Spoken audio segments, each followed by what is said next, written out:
Breaking. Princess Leonor's historic wedding in Denmark shocks the world, viral across Spain.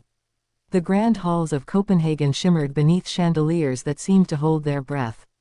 Spain and Denmark, two royal worlds, colliding in a moment that would be remembered for generations. But no one expected this. No one expected what Princess Leonor did next. The future Queen of Spain, in a gesture that defied royal tradition, turned a royal union into a symbol of modern love and national unity. And the world is still talking about it. For months, whispers filled Madrid's marble corridors. The rumors were impossible to ignore. Princess Leonor, heir to the Spanish throne, had fallen deeply in love with Denmark's Prince Christian. A quiet romance that began as friendship during a royal summit had blossomed into something extraordinary. But few believed it would lead to marriage. After all, Europe's royal families move cautiously, bound by centuries of protocol and politics. Yet Leonor, with her signature poise and heart of steel, made the impossible real. It began as a state visit.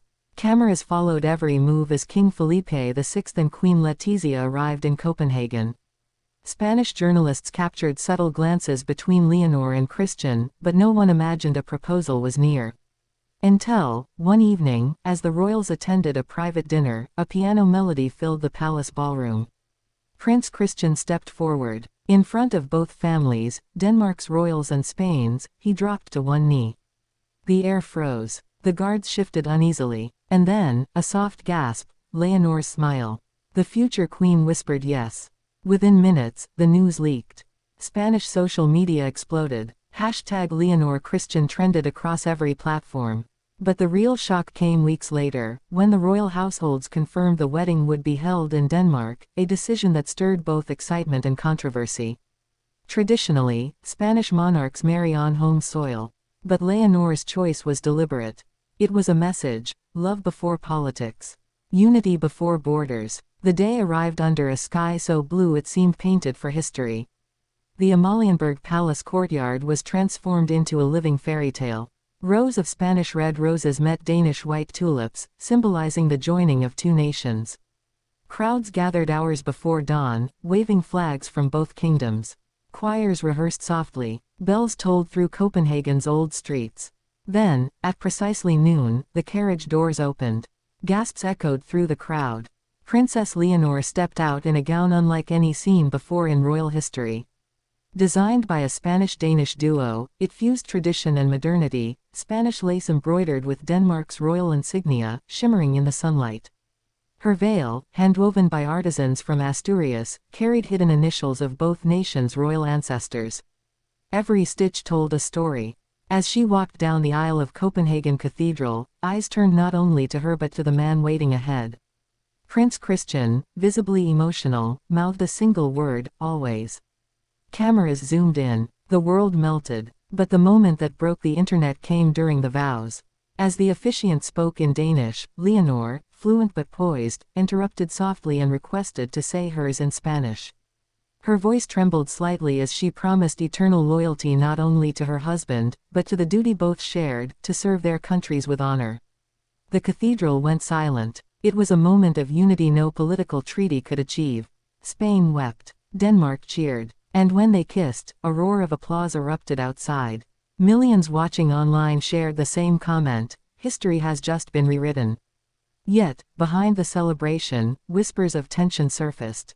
Some Spanish traditionalists questioned why their future queen had not chosen Madrid for the ceremony. Others defended her fiercely, seeing in her decision a reflection of Spain's new era, an era of openness, love, and progress. Queen Letizia, ever composed, was reportedly emotional throughout the ceremony. Observers noticed her wiping tears as Leonor and Christian exchanged rings forged from Spanish gold and Danish silver, crafted to symbolize equality. The reception that followed was royal perfection. A fusion of Spanish and Danish culture. Tapas beside smorgasbord, flamenco dancers sharing the stage with Danish folk musicians. The highlight came when Leonor, still in her gown, joined the dance floor with her younger sister, Infanta Sofia. The sisters twirled and laughed freely, unrestrained, real, human. It was a moment of pure family love that melted even the most skeptical hearts. Later that night, a hidden camera, set up by palace videographers for archival footage, captured something that stunned viewers when leaked. Away from the glittering ballroom, Leonor and Christian stood on the palace balcony. Below, thousands held candles, chanting their names. Leonor turned to Christian and whispered, "We carry two flags, but one purpose." He smiled, kissed her forehead, and said, "Together, forever, Spain and Denmark." That clip went viral within minutes. It became the defining image of the wedding, a young couple, royal yet real, choosing love above all. But what came next took everyone by surprise. King Felipe, during his toast, made a statement few expected. Looking directly at his daughter, he said, "You have reminded us that crowns are not chains, but commitments of the heart. And tonight, Spain stands proud." The hall erupted in applause. Cameras captured Queen Margrethe of Denmark nodding with quiet admiration.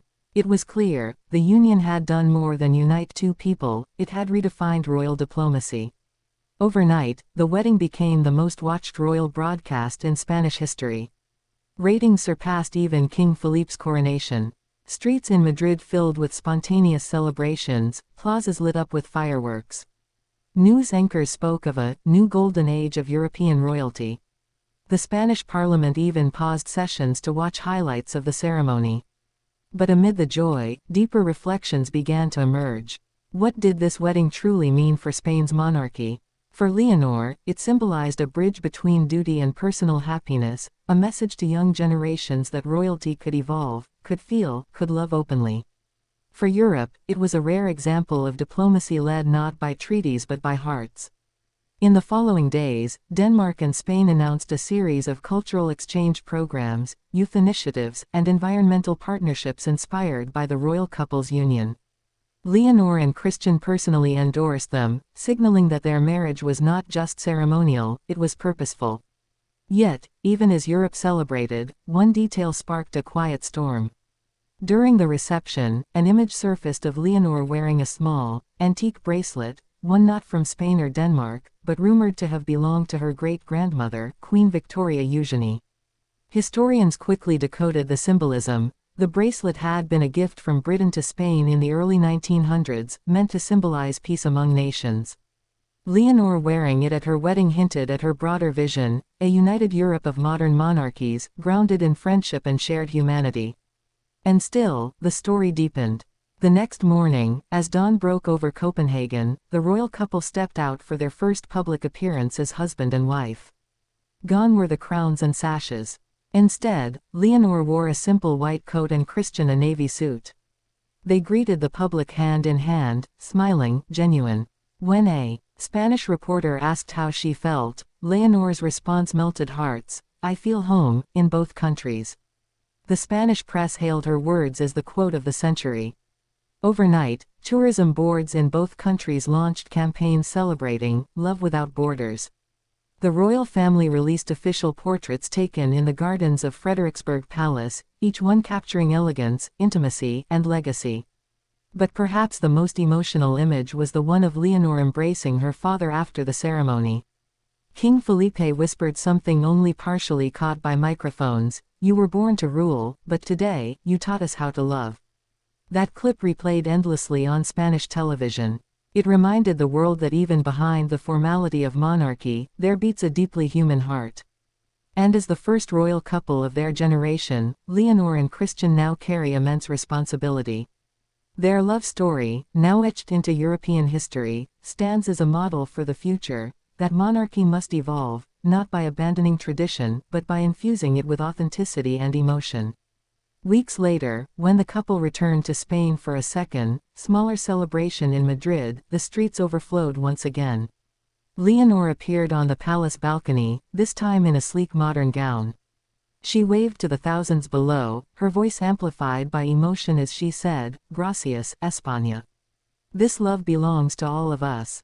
The crowd roared. Bells rang. It was a moment of shared pride, one nation, one future queen, one unforgettable story. Months later, as official royal documents referred to her as Her Royal Highness, Princess Leonor of Spain and Crown Princess of Denmark, the symbolism sank in. She had not just married a prince, she had expanded Spain's presence across Europe, strengthened bonds, and given monarchy itself a new face, youthful, brave, compassionate.